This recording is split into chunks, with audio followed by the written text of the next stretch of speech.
Hello guys, good morning to all. My name is Shivam Tyagi. Welcome to Study Funda. So here's the complete newspaper analysis of the 21st July 2020. Let's start the session. Our first news is related to हाँ ये एक news आई थी CA के ऊपर। आपको जब सबको पता है कि सिटीजन अमेंडमेंट एक्ट पास हो चुका था पार्लियामेंट से इन 2019, पिछले साल ही सिटीजन अमेंडमेंट बिल पास हो चुका था। तो इसमें क्या हुआ था, बिल तो इन्होंने पास कर दिया पार्लियामेंट से, लेकिन कोई रूल्स नहीं बनाए, क्योंकि अगर किसी भी कोई भी पास हो रहा है कोई भी एक्ट, तो उसके लिए नोटिफाई करना बहुत ज़रूरी हो जाता है रूल्स को। अगर नोटिफाई करेंगे तो लागू ही नहीं हो पाएगा। तो एमएचए ने अभी तक सीए के ऊपर कोई रूल्स ही नहीं बनाया। तो इसमें कमेटी का जिक्र हुआ था, ये बहुत इंपॉर्टेंट कमेटी आपके पॉलिटी के स्टैटिक का पोर्शन है। अगर आपने कमिटीज़ पढ़ी होंगी तो उसमें एक आता है कमिटी ऑन सबऑर्डिनेट लेजिस्लेशन। तो इसमें क्या है कि ये देखती है रूल्स बाय लॉज, जितने रूल्स सब लॉज बाय लॉज जो बनते हैं वो सही बन रहे हैं कि नहीं, उसको एग्जामिन करने के लिए ये कमिटी बनाई गई है, कमिटी ऑन सबऑर्डिनेट लेजिस्लेशन। बस आपको ये ध्यान रखना है किस चीज़ के लिए कमिटी है। तो रूल्स सब लॉज बाय लॉज जो पार्लियामेंट बनाती है या कोई भी एग्जीक्यूटिव बनाता है उसको देखने के लिए ये कमिटी बनाई गई है। इसमें कितने मेंबर होते हैं, एक तो पहले आते हैं 15 पीपल होते हैं फ्रॉम बोथ द हाउसेज से 15 पीपल होते हैं। बस ये दो चीज़ इंपॉर्टेंट है, एक तो किस चीज़ के लिए कमिटी बनी गई है और कितने मेंबर हैं। ये बहुत इंपॉर्टेंट क्वेश्चन है, कभी कभी पूछ लेता है कितने मेंबर हैं और दोनों हाउसेज से कमिटी है कि नहीं। ये एक स्टैंडिंग कमेटी है। अगर आपने पढ़े होंगे वेरियस टाइप्स ऑफ कमेटी, दो टाइप की कमेटी होती है, एक होती है स्टैंडिंग कमेटी, एक होती है एड हॉक कमेटी। तो ये जो है हमारी स्टैंडिंग कमेटी है, आपको ये ज़रूर ध्यान रखना है हमारी स्टैंडिंग कमेटी है। फिर इसमें तो बस इतना ही था, स्टैंडिंग कमेटी बता दिया मैंने आपको। हाँ तो बस इतना ही इसमें जानने वाला। अच्छा, आप मेरे को क्वेश्चन बताएंगे कि सबसे बड़ी कमेटी कौन सी है। अरे मैं लिख दे रहा था इधर, आंसर मैं आप ही को बता रहा था। आप मेरे को ये बताएंगे सबसे बड़ी कमेटी कौन सी है जो इंडिया में जो चलती है, जो स्टैंडिंग कमेटी आप मेरे को बताएंगे, और उसमें कितने मेंबर्स हैं, ये आपका क्वेश्चन है आज का। सो द नेक्स्ट, इसमें चलो मैं सीए के बारे में थोड़ा सा बता देता हूँ। सीए में क्या होता था कि 6 नॉन मुस्लिम लोगों को लिया जाएगा, 6 नॉन मुस्लिम लोगों को सिटीजनशिप दी जाएगी। 6 नॉन मुस्लिम किन किन कंट्री से, फ्रॉम 3 कंट्री से जो आए। 3 कंट्री कौन कौन सी, एक तो पाकिस्तान है, एक है बांग्लादेश और एक है हमारी अफगानिस्तान। अगर 6 नॉन मुस्लिम पीपल जो आ रहे हैं इंडिया में उनको सिटीजनशिप दी जाएगी, अगर इन 3 कंट्री से आ रहे हैं तो ये सीए ये कहता था। बस इसमें यही जानना ज़रूरी है।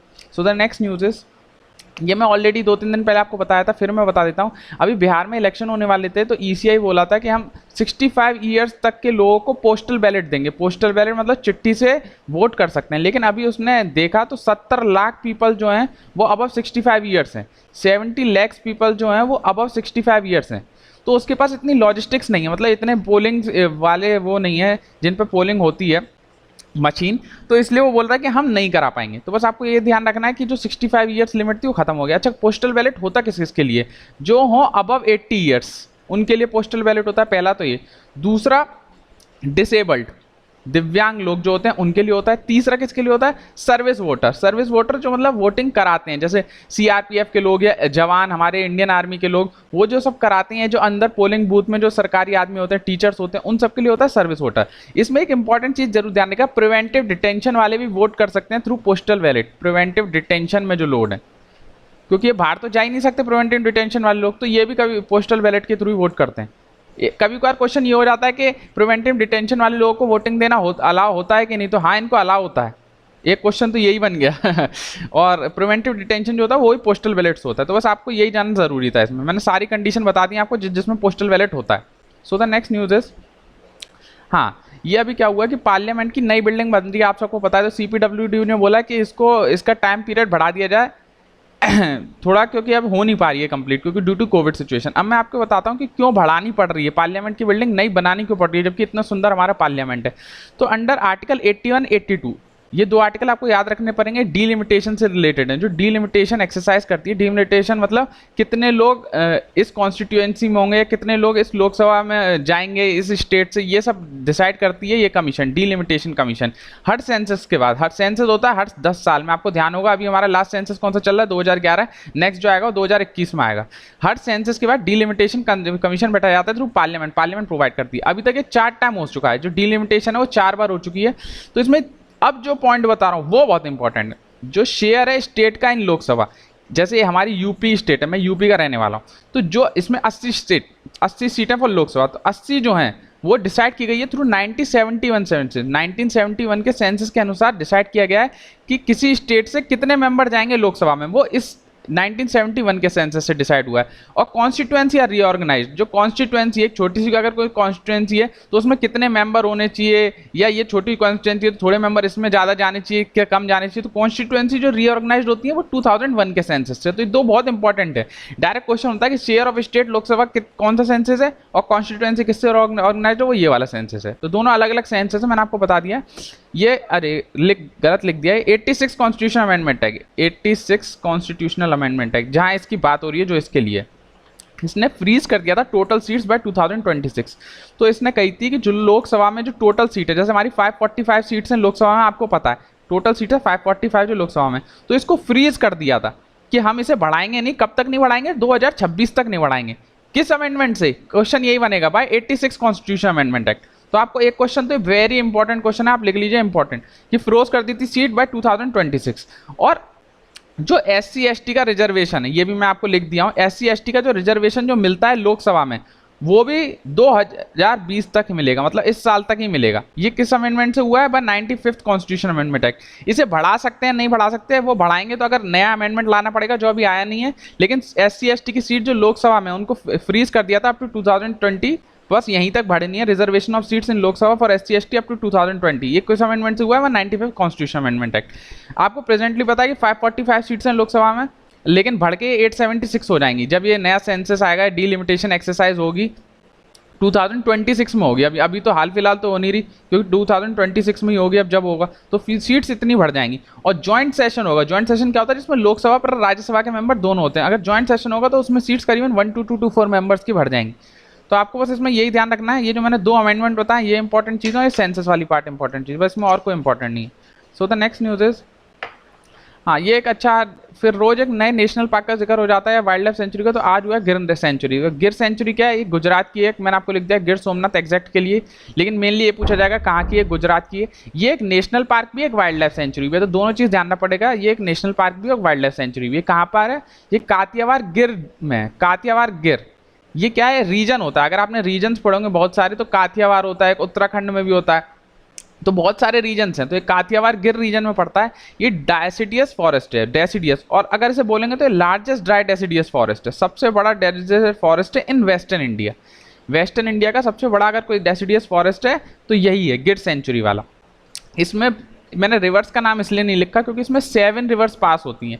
तो आप विकिपीडिया कर सकते हैं अगर किसी को पढ़ने का इंटरेस्टेड है, इतना पूछा नहीं जाएगा, एक बार आप पढ़ लीजिएगा, इसलिए मैंने यहाँ रिवर्स का नाम नहीं लिखा है। इसमें एक डैम बहुत इंपॉर्टेंट जो इसके पास है, जैसे हम लाइफ लाइन ऑफ गिर भी बोलते हैं, कमलेश्वर डैम, ये आप याद रखिएगा। कमलेश्वर डैम इसी में है जिसे हम लाइफ लाइन ऑफ गिर बोलते हैं। यहाँ सवाना फॉरेस्ट पाए जाते हैं जिन्हें हम लोकली विदेश बोलते हैं, विदेश। सवाना फॉरेस्ट पाए जाते हैं इनको हम बोलते हैं विदेश, और ये फेमस है एशियाटिक लॉयन के लिए। तो आपके लिए आज क्वेश्चन है कि एशियाटिक लॉयन की मेरे को कैटेगरी बताइए। IUCN ने जो इसे कैटेगरी प्रोवाइड करी है कि इंडेंजर्ड है, क्रिटिकली इंडेंजर्ड है, एक्सटिंक्ट है, वर्नेबल है।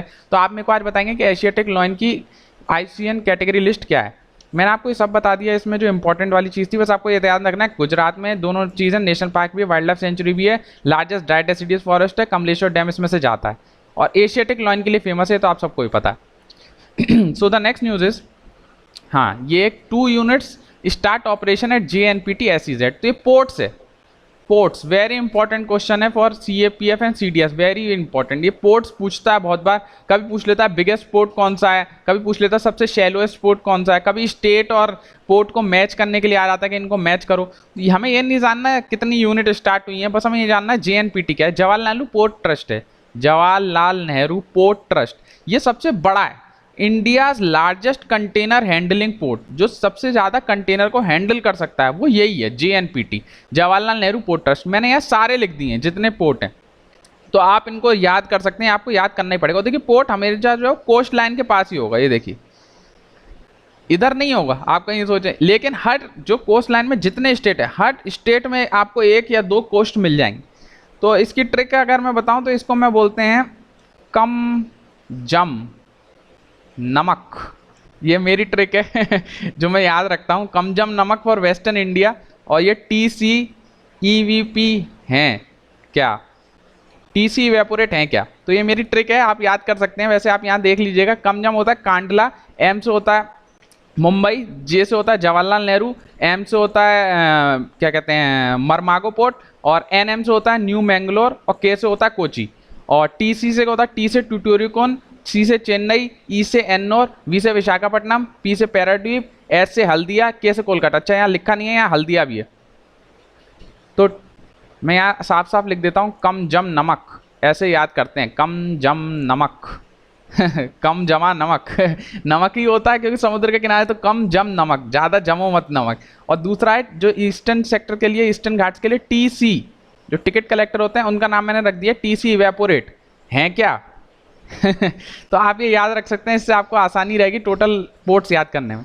So the next news is, हाँ ये एक रफाल से रिलेटेड है, बस हमें याद रखना है रफाल कहाँ से ले रहे हैं, फ्रांस। ये तो आपको अब तक पता चला गया होगा, इतना इसमें डिटेल डिस्कशन होता रहता है, बस आपको याद रखना है हम फ्रांस से 5 और ले रहे हैं। डील थी पहले ही ऑलरेडी बहुत सारे, क्या 5 डिलीवर हो रहे हैं, तो बस ये याद रखना है कहाँ का है, तो बस ये फ्रांस का है।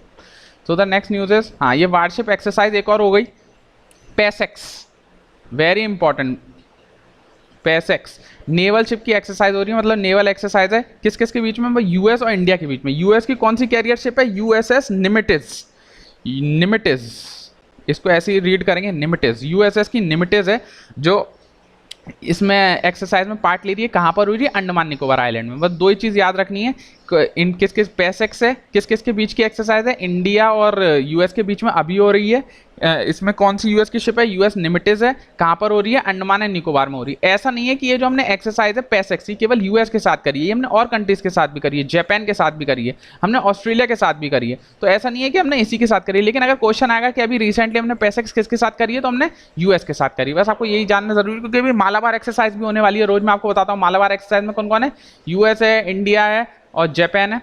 अभी इसमें बात चल रही है कि प्लीज़ ऑस्ट्रेलिया को भी ऐड कर लो, जो इंडिया के पास डिसीजन है। अब देखते हैं क्या होता है, जो आएगा मैं आपको बताऊंगा, बस इसमें यही जानना ज़रूरी था। सो द नेक्स्ट न्यूज़ इज, हाँ ये एक इम्पॉर्टेंट, आज एडिटोरियल आया था, बहुत ही अच्छा एडिटोरियल था, तो मेरे को लगा ये इंक्लूड करना चाहिए आप लोगों के लिए, तो मैं इसीलिए आपको इसको डिटेल में बताऊंगा। अभी बिग रिफॉर्म है, प्राइवेटाइजेशन जो हम इंडियन रेलवे का कर रहे हैं, तो ये तो इसके लिए डायरेक्ट ऐसे बनता है कि प्राइवेटाइजेशन ऑफ इंडियन रेलवे सही है कि नहीं, आपके अकॉर्डिंग क्या होना चाहिए। अच्छा मैं कल आपको बहुत सारा एक एडिटोरियल बताया था रिगार्डिंग विकास दुबे, तो बहुत लोग बोल रहे थे कि सर आपने ऐसा बोल दिया वैसा बोल दिया, तो मैं पहले भी आपको बता चुका हूँ, मैं फिर बता रहा हूँ। मैं एडिटर पॉइंट ऑफ व्यू से बताता हूँ आपको, कोई भी न्यूज़ बताता हूँ मैं एडिटर पॉइंट ऑफ व्यू से बताता हूँ, मैं अपनी पर्सनल न्यूज़ नहीं बताता हूँ। और जो मैं बताता हूँ वो आपको डिसाइड करना है कि आपको किस तरह उसको यूज़ करना है। आप उसको पॉजिटिव भी यूज़ कर सकते हैं, आप उसको नेगेटिव भी यूज़ कर सकते हैं। मेरा काम जो है वो आपको एकदम जो फैक्ट इन्फॉर्मेशन है वो देनी है, मैं अपनी इन्फॉर्मेशन नहीं दे रहा हूँ। अपनी इन्फॉर्मेशन तो हो सकता है जो मैं इन्फॉर्मेशन दूँ वो आपको सही ना लगे, तो इसलिए जो एडिटर लिखता है मैं बस वही बताता हूँ आपको। तो अब ये इसमें तो मैं अच्छी न्यूज़ है, तो मैं आपको इसको डिटेल में आंसर ही बता देता हूँ कैसे लिखा जाता है। ये देखिए, ऐसे अगर आपका ऐसे है तो मैंने पूरा तोड़ के बता दिया, 200 वर्ड से और ज़्यादा ही बनेगा, कैसे लिखना है ये मैंने आपको एक सैंपल लिख दिया आज। देखिए अगर प्राइवेटाइजेशन ऑफ रेलवे पे कोई ऐसे आता है तो शुरू में तो आप लिख देंगे कि होना चाहिए कि नहीं होना चाहिए, बॉडी आप लिख ही लेंगे। मैं आपको प्रोज कॉन्स और कैसे वे फॉरवर्ड लिखना और क्या कंक्लूजन होना चाहिए। प्रोज मतलब इसके फायदे क्या हैं, एक तो इंप्रूव्ड हो जाएगा इंफ्रास्ट्रक्चर, क्योंकि प्राइवेटाइजेशन हो रहा है तो ये कहेगी कि हमें स्पीड में ट्रेन चलानी है, हमें बुलेट ट्रेन लानी है, रेलवे स्टेशन अच्छा दो, तो इंप्रूव्ड हो जाएगा इंफ्रास्ट्रक्चर, इंप्रूव्ड हो जाएगी क्वालिटी ऑफ सर्विस। अभी क्या होता है, पंक्चुअलिटी की कमी है, सारी ट्रेन लेट होती हैं, मिसमैनेजमेंट रहता है बहुत, कितना बाथरूम से बदबू आती है, स्टिंकिंग वॉशरूम्स होते हैं, डर्टी प्लेटफॉर्म होते हैं, तो क्वालिटी ऑफ सर्विस बढ़ जाएगी। अगर हम प्राइवेटाइजेशन करेंगे तो एक एक चीज़ का ध्यान रखेंगे। पंक्चुअलिटी अभी आपको पता है तेजस एक्सप्रेस कितनी पंक्चुअल चलती है, अगर लेट भी होती है तो पैसा वापस हो जाता है। मैनेजमेंट बहुत बढ़िया है, अंदर देखिए कितना एज, जैसे प्लेन में मैनेजमेंट होता है वैसा है, वॉशरूम इतने प्यारे हैं एकदम बढ़िया, बायो टॉयलेट्स हैं यहाँ पे, तो क्वालिटी ऑफ सर्विस इंप्रूव हो जाएगी। तीसरा टेक्नोलॉजी इन्फ्यूजन, टेक्नोलॉजी आ रहेगी। अगर प्राइवेट होगी हो सकता है कल वो बुलेट ट्रेन चालू कर दें, हो सकता है कहते हैं कि फुल हम एसी ट्रेन चलाएंगे, तो टेक्नोलॉजी आएंगी बहुत ज़्यादा अगर प्राइवेटाइजेशन करेंगे। तो 3 पॉइंट आप लिखिएगा, मैंने कम पॉइंट प्रोज में इसीलिए लिखे हैं क्योंकि आपको बस 200 वर्ड का आंसर लिखना है, तो बस ये 3 पॉइंट आपको प्रोज में लिखने हैं, 3 पॉइंट ही आपको कॉन्स में लिखने हैं। और कॉन्स क्या है, मतलब गलत चीज़ क्या है, तो coverage limited to lucrative sector, lucrative sector बोलते हैं मतलब जिनमें पैसा बनता है, मतलब जो अच्छे रीजन है। अब जो जैसे हिली एरियाज हैं या टेरेन एरियाज हैं या गांव के दूर इलाके हैं, विलेजेस एरिया हैं, तो वहाँ ट्रेन ये लोग चलाएंगे ही नहीं, तो ये कवरेज इनकी रह जाएगी ओनली टू ल्यूक्रेटिव सेक्टर। दूसरा इंक्रीज्ड फेयर, बहुत महंगा है भाई, अगर आप तेजस एक्सप्रेस में गए तो 2500 की टिकट है दिल्ली से लखनऊ की, बहुत ही महंगा है, तो कोई नॉर्मल आदमी तो जा ही नहीं सकता। 2500 की टिकट तो प्लेन की हो जाएगी, इतनी महंगी इन्होंने कर रखी है। तीसरा कॉन्फ्लिक्ट ऑफ इंटरेस्ट, इसमें मैंने कमेटी का भी नाम लिख दिया, विवेक डिब्रॉय कमेटी। कमिटी का नाम आप यूज करिएगा प्लीज। मैं हर कोई भी आपको ऐसे बताता हूँ उसमें कमिटी का नाम, जैसे मैंने क्रिमिनलाइजेशन के लिए आपको बता रखी है माली मत वाली, जस्टिस वर्मा वाली, ऐसी इसमें ही मैंने आपको बता दिया प्राइवेटाइजेशन ऑफ रेलवे में है विवेक डिब्रॉय कमेटी। इसने भी बोला था कॉन्फ्लिक्ट ऑफ इंटरेस्ट, जैसे अगर प्राइवेट है और सरकारी, मतलब हमारी इंडियन रेलवे, तो अगर इंडियन रेलवे प्राइवेट करती है तो प्राइवेट का स्टाफ होगा जो ट्रेन के अंदर है, जो उसका मैनेजमेंट कर रहा है, जो सब कुछ कर रहा है, लेकिन जितनी ऑपरेशन वाली बात है वो तो सब इसी को देखना पड़ेगा। सिग्नल इसके होंगे और जितने ड्राइवर हैं वो इसके होंगे, ऑपरेशन जो लाइन पे हो रहा है वो इसका हो रहा है, तो कॉन्फ्लिक्ट ऑफ इंटरेस्ट हो जाएगा। अगर कल को कोई एक्सीडेंट हो जाता है तो कौन जिम्मेदारी लेगी, तो प्राइवेट लेगी कि इंडियन रेलवे लेगी, तो इसका कॉन्फ्लिक्ट ऑफ इंटरेस्ट है। तीसरा सोशल वेलफेयर कंसर्न, वही सोशल वेलफेयर प्राइसेस से रिलेटेड है कि इनका कौन ध्यान रखेगा। फिर है वे फॉरवर्ड, वे फॉरवर्ड क्या होना चाहिए, सस्टेनेबल प्राइसिंग होना चाहिए, जो कौन से उसका अपोजिट लिखते रहिए। सस्टेनेबल प्राइसिंग मतलब प्राइसेस एक रेंज में होना चाहिए ताकि एक नॉर्मल व्यक्ति भी उसमें सफर कर सके। दूसरा इंडिपेंडेंट रेगुलेटर, ना इंडियन रेलवे होना चाहिए ना प्राइवेट में कुछ होना चाहिए, एक इंडिपेंडेंट होना चाहिए। जैसे हमारे बहुत सारे इंडिपेंडेंट रेगुलेटर हैं तो इंडिपेंडेंट रेगुलेटर होना चाहिए। तीसरा मॉडर्नाइजेशन, ये तो आप लिख ही सकते हैं, मैंने वे फॉर्ड में लिख दिया था मॉडर्नाइजेशन। अच्छा, मैं जो आपको बताना चाह रहा हूँ आंसर का कंक्लूजन बताना चाह रहा हूँ, वो देखिए, the need of the hour is to find a balance solution that will incorporate the pros of both private and government. हमें एक ऐसा बैलेंस सॉल्यूशन, ऐसे ही अपना कंक्लूजन लिखिए दोनों, मतलब ना नेगेटिव में ना पॉजिटिव में, बीच का लिखिए, बैलेंस, मैंने इसी में लिख दिया है। बैलेंस सॉल्यूशन होना चाहिए ताकि हम प्रोज ले सकें, ताकि हम अच्छाई चीज़ ले सकें दोनों से, जो अच्छा है प्राइवेट में और गवर्नमेंट में उनकी अच्छाई ले सकें और इमेज अच्छी कर सकें ऑफ इंडियन रेलवे, ताकि हमारी कंटिन्यू होती रहे ऐसी Indian railway to serve the world largest democracy. ये एक मतलब देखिए एक बैलेंस्ड अप्रोच है। इसमें ज़्यादा हमने ना गवर्नमेंट की तारीफ करी ना हमने ज़्यादा प्राइवेट की तारीफ करी, हमने एक बैलेंस्ड आंसर लिख दिया, तो इसमें आपको 1-2 नंबर ज़्यादा ही मिलेगा। बहुत लोग बोलते थे सर ऐसे का कुछ सैंपल बताइए, तो मैंने आज यहाँ बता दिया। ये आप अगर चाहे तो कमेंट सेक्शन में आप मेरे को आंसर लिखिए, मैं रीड कर दूंगा आपको, मैं कमेंट करके वहाँ बता भी दूंगा जो कमी रहेगी आपके आंसर में। तो अगर आप चाहें तो आप प्राइवेटाइजेशन ऑफ रेलवे पे लिख सकते हैं इन्हीं पॉइंट्स का यूज़ करके, ऐसा नहीं है आप पॉइंट को नहीं यूज़ करिए, इन्हीं पॉइंट का यूज़ करके आप लिखिएगा, मैं उसको रीड करूंगा, मैं आपको बताऊंगा उसमें आपने क्या लिखा, और भी आप चाहें तो कुछ नए पॉइंट ऐड या सब्ट्रैक्ट कर सकते हैं। So the next news is, हाँ, ये एक अरब होप है नाम ही होप है। First Arab space mission to Mars, ये पहला अरब का मिशन था। अरब क्या, यूएई का, इनका पहला मिशन था जो जाना चाह रहा था मार्स, लेकिन ये जा नहीं पाया, बीच में इनका धुआं निकल गया। ये कहाँ से लॉन्च हो रहा था, ये लॉन्च हो रहा था तेंगेशिमा स्पेस सेंटर, ये कहाँ पर है, जापान में। तो बस आपको 2 चीज़ याद रखनी है, एक तो होप क्या चीज़ है, तो ये अरब का मिशन है, यूएई का मिशन था। कहाँ जाना था, ये मार्स पे जाना था। कहाँ से लॉन्च हुआ था, जापान के कौन से कोस्ट से, तंगेशिमा स्पेस सेंटर, यहाँ से लॉन्च हुआ था। तो आपको ये याद रखना है बस, इसमें ये 2-3 चीज़। अच्छा, इंडिया का जो भी गया था, इंडिया जो है वो 4th नंबर था, जो मार्स पे हम लोग भी जा चुके हैं आपको पता है, तो इंडिया जो है 4th कंट्री है जो मार्स पे पहुंच पाया। मॉम गया था मिशन ऑफ मार्स, आपको पता ही होगा।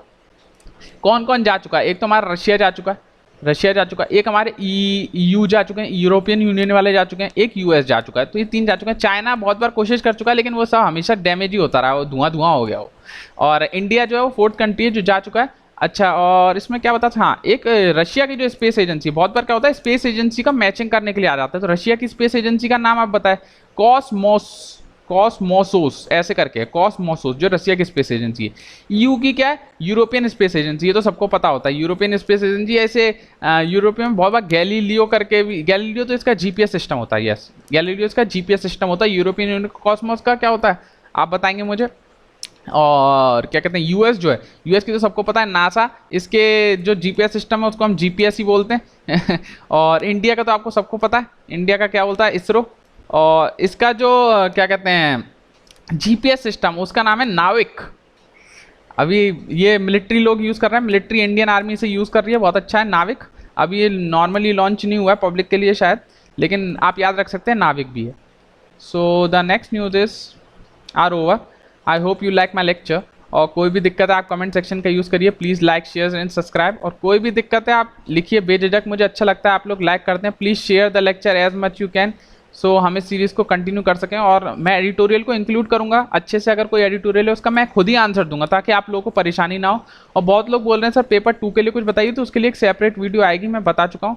और मैं अगेन डिस्क्लेमर यहाँ देना चाहूँगा, कुछ लोग कंफ्यूज हो रहे हैं कि सर आप ऐसा बोल रहे हैं वैसा बोल रहे हैं, तो मैं एडिटर पॉइंट ऑफ व्यू दे रहा हूँ। एडिटर की जो न्यूज़ है वो मैं आपको बता रहा हूँ, मैं अपनी पर्सनल इन्फो नहीं देता हूँ। So thank you all, bye bye.